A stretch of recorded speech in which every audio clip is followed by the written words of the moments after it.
Well, hello and welcome to another video by Financial Learning. On today's video, we're going to take a look at some more of CleanSpark's Bitcoin data centers. Specifically in the state of Tennessee, we're going to be looking at three data centers across two different cities, the cities of Crossville and Decatur. So without further ado, let's get right into it.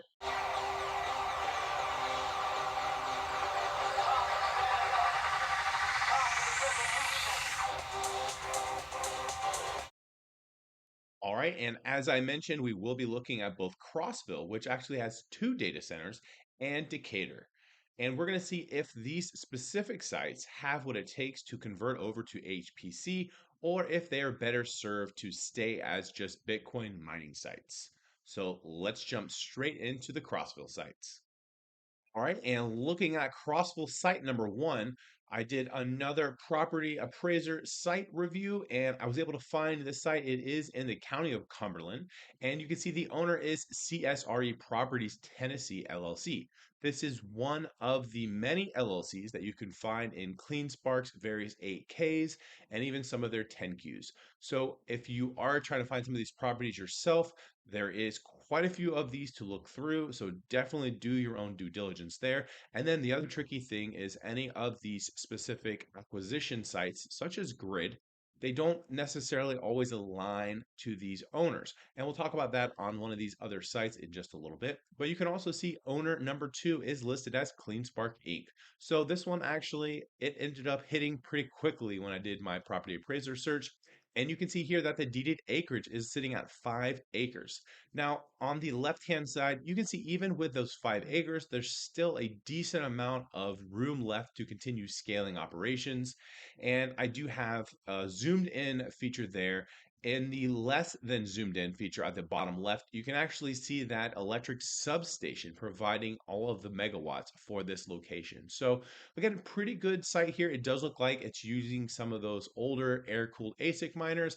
And then on the far right, on the bottom right, you can actually see the fiber capability there for this area. And again, I am filtering by business and the highest speed possible for fiber. And you can see that in this specific location, they're sitting at about 33% coverage. So it is possible there's potential here to maybe add a little bit more fiber, maybe draw in some more from one of the utility providers in the area and go ahead and get that infrastructure in place. So really this one's up to CleanSpark. If they have more favorable areas, then maybe not touch this one, leave it as a Bitcoin mining site. And I'll talk about the strategy behind this specific conversion going from the Bitcoin mining over to HPC. When does it make sense? When does it not? I'll give you my take on that near the end of this video. Right, and coming into this second site here in Crossville, Tennessee, you're going to see it is still in Cumberland County, and the property owner still says CSRE Properties Tennessee LLC. So again, this is one of CleanSpark's subsidiaries. This is one of their various names that they do use when they purchase various properties. I think it's interesting that if you look through quite a bit of these names, utilize the cities that these sites are in. So, not necessarily difficult to really know which one to search for, but I can tell you that even doing that, I did not always have the best success in finding these sites. So, it does still take a little bit of research. Now, you can see this is at 268 Sparta Highway. And you can see that the deeded acreage is listed as 0. So obviously that's not accurate. Taking a look at the satellite imagery here, you can see it is a decent amount of space here. And on the very bottom, you can actually see a street view of the location. And you can see the various structures kind of putting together that horseshoe shape. And you can see some slots in the side of the buildings. That is what the air is able to run through in order to keep these ASIC miners cool. So fairly confident that these are the air-cooled ASIC miners. This is one of the older locations, so there's quite a bit of opportunity here. Speaking of opportunity, let's take a look at the fiber in the area. You can see that with the little blue screen, the little blue covered screen on the middle left hand of the screen here. And there is 100% coverage here at this specific location. And I am still using the business and I am using the highest speed fiber in order to filter on this specific coverage map. So again, good opportunity for HPC AI here. Now, the other question that I have is just how much room does CleanSpark need? They do have to put in some form of a redundancy generator in order to ensure that even through a power outage, they're able to support their HPC customers. So I think that's another thing that's important.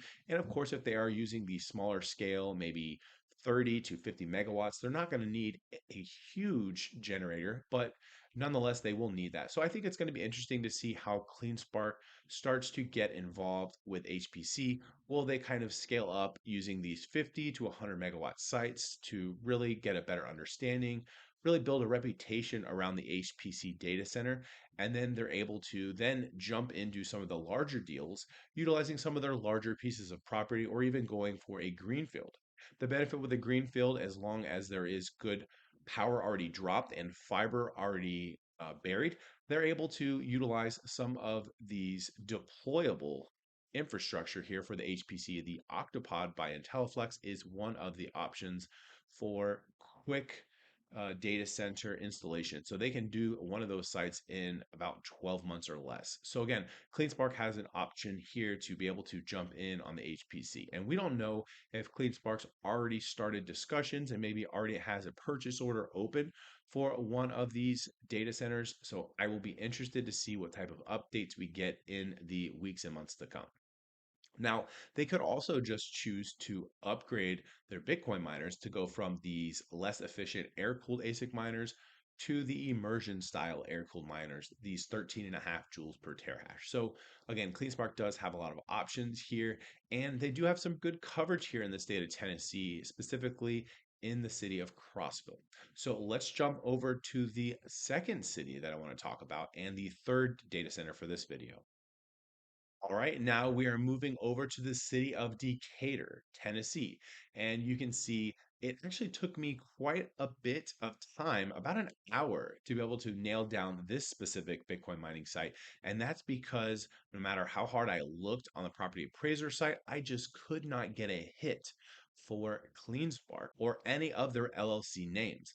Now, I did do a Google search using the county name and CleanSpark, and I was able to finally find a Facebook page where the Meigs County Chamber of Commerce actually has a page, and they made an announcement that CleanSpark actually joined their specific Chamber of Commerce, and you could find their name in the directory. And with that, I was able to get the address for the site location. Now, there's still one other caveat that I want to mention that even using this specific address, this 119 CYMER Lane, I was not able to find it on Google. I was not able to find it on the property appraiser site. That 119 actually is not existent when I do a search. However, I was able to go to the street and clicking through various parcels along this pretty small street, I was able to find this specific site that had the owner listed as Sunbelt Solomon LLC. Now, again, that's not CleanSpark, that's not Grid. That name does not come up in any of the filings. However, when I did a search by this owner and I used the word crypto on Google, I was able to confirm that this specific company actually does crypto mining and they do sell property and lease property, and you can also lease to own property. So I do believe that Grid Infrastructure probably had a leasing agreement with this specific company to utilize their property. Now, I'm not saying it's a hosting agreement. It could have been vacant land that the infrastructure was built on. And I do think that when CleanSpark acquired Grid Infrastructure, that leasing agreement must have shifted ownership to CleanSpark. So I do believe they are utilizing the property. So they're probably having to pay a little bit of a lot rent, if you will.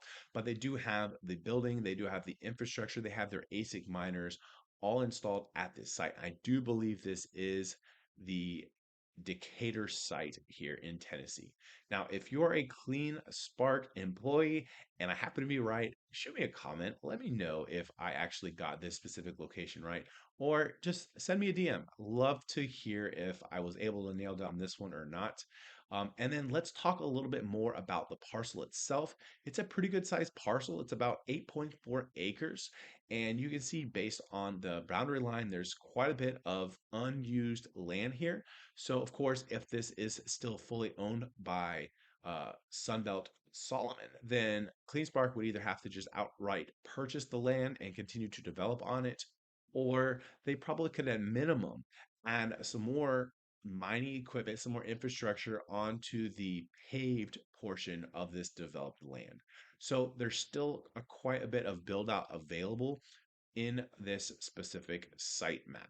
And if you think about it, if that's 8.4 acres, it looks like at least, I'd say about 2.5 to 3 acres is fully paved. So plenty of room to add some of those IntelliFlex pods or other various infrastructures, but let's see if it would be viable for HPC. Looking at the bottom left, you're going to find this same broadband map and filtering by business and fastest speed for fiber. And you can see that on that same road, actually, there is a 100% coverage listed. So I think that part of this property is within that 100% coverage fiber network. And even if CleanSpark needed to get approval to run a little bit of that fiber, it doesn't look like it would cost too much as it's just right next to this 100% coverage bubble. So I do think that this is another option for HPC. Now, because this property is leased, at least to my knowledge, maybe they don't want to mess around too much with digging up some of the ground and adding some fiber and putting investment into this piece of property.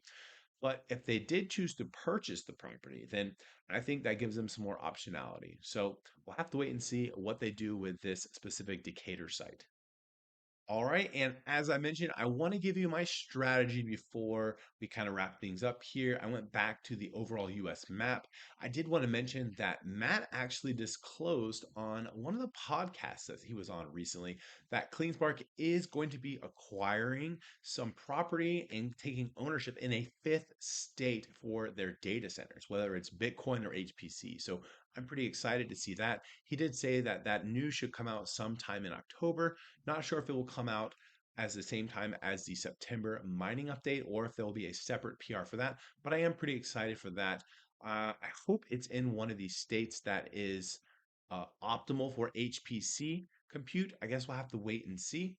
But talking about HPC data centers, I wanted to mention a strategy that Matt kind of talked a little bit about, and I want to kind of take it home a little bit and go into some more detail. So, Matt did talk about the fact that whenever they are able to acquire land and get some power under contract, they can utilize their Bitcoin industry in order to monetize that power right away and then begin generating revenue from that power contract. Now, once that's being done, they can then start to build out HPC infrastructure if that specific property makes sense, if the fiber's there, and if they're able to negotiate a good enough power contract, another power contract, because there's going to be one that is beneficial at a very low cost that requires curtailment. And then there's going to be another contract needed for a little bit of a higher dollar amount in terms of the energy cost, but one to which they do not have a requirement to curtail. So, again, interesting there for getting all that set up. And then if they are successful at getting all of that in line for HPC, then they build out their infrastructure. And then once ready, they simply power down their ASIC miners and power up their HPC. And then because a lot of these newer, more efficient miners, these 13.5 joules per terahash immersion units, they're all put in these pods. They're able to actually ship these off to a different site, get them installed, and start hashing with that better efficiency. So again, that's an excellent way to kind of scale into a new piece of property, start monetizing while building infrastructure or waiting on that lead time for the HPC infrastructure, and then shift over and move that Bitcoin mining equipment over to one of the other sites. And as we have seen on some of these data centers, the fiber just isn't there. So it does make sense for them to keep them as Bitcoin mining sites. Now, there's one other thing I did want to mention. So far, CleanSpark has been utilizing the various cities and utilities in order to be able to gather those power contracts. If CleanSpark was to choose a different route, they could do what some Bitcoin miners have suggested, which is to go behind the meter and actually own your own power generation source. So they could get themselves a natural gas power generator, a natural gas turbine, and actually start to generate electricity at sub 3 cents per kilowatt hour, which would be huge. And if they want to get into HPC AI, they could actually purchase two of these units, keep one fully running for HPC AI, have the second one as a redundant generator, and then go ahead and start installing Bitcoin miners in that second unit. And in the event there's any issue with one of those generators, they simply power the one down and they hook up their HPC to the second one. So they have a primary for HPC, a secondary one for the redundancy, and instead of just having that sit idle, they can fire it up and generate revenue by utilizing it as a Bitcoin mining source. So again, they're able to get very cheap power as well as a very reliable source of power generation for the HPC business. So that's just another way CleanSpark could get into the HPC business. Now, building your own natural gas power plant, that does take a few years, and there is a pretty good lead time now, if you didn't know, because of the amount of data centers and infrastructure getting put in place. But regardless, that would be an excellent path for the company to review. All right, and that about wraps up for me. I hope you enjoyed this in-depth review of both the Crossville city locations and the Decatur city locations. I also shared my strategy for how CleanSpark could scale into HPC, how they could shift around their various Bitcoin miners in order to improve the overall efficiency, and then the next most strategic approach would be to get behind a meter and start generating your own electricity to be able to cut the middleman out and control the reliability side of the power generation. So if you did like this video, consider giving it a like. If you haven't subscribed to my channel yet, please do so already. And drop a comment. Let me know your thoughts about these sites. What is your thoughts on the HPC strategy? Love to get that feedback from you all. And with all that said, hope you all have a great rest of your day. Keep calm, hash on, and I'll see you on the next one.